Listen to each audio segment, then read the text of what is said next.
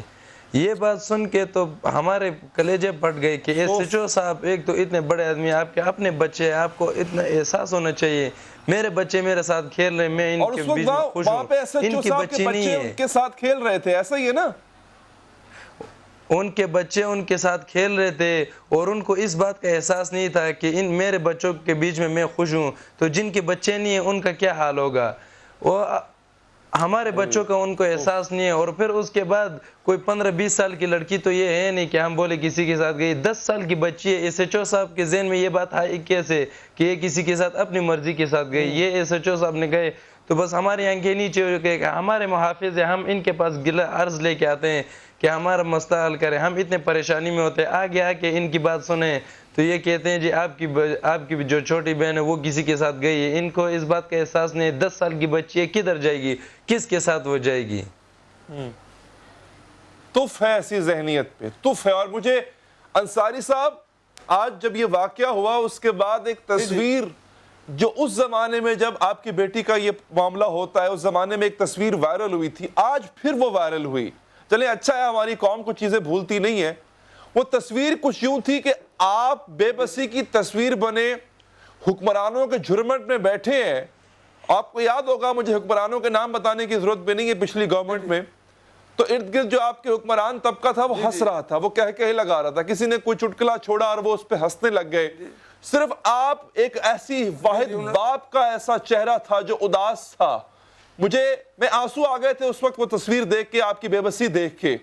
آج آپ کو لگتا نہیں ہے کہ آج بھی کچھ نہیں بدلا؟ اس تصویر میں جو انصاری صاحب کھڑے تھے، آج عبدالقیوم بھی اسی تصویر کا حصہ. بالکل صاحب، اور سیم بالکل اس کے ساتھ وہی صورتحال ہے. اس کو اسی صورتحال کا فیس کرنا پڑا. اس وقت تو چلو یہ دیکھ لیں کہ اس سے پہلے وہ 11 واقعات قصور میں ہوئے تھے، لیکن اس واقعہ میں چیف آف آرمی صاحب اور chief justice of supreme court ساکن صاحب نے اس کا 100 فوٹو لیا تو یہ معاملات آگے چلے. اب تو ضروری نہیں کہ ہر واقعہ پر چیف جسٹس اور چیف آرمی صاحب نوٹس لیں. کیا ان کی انسانیت مر گئی ہے؟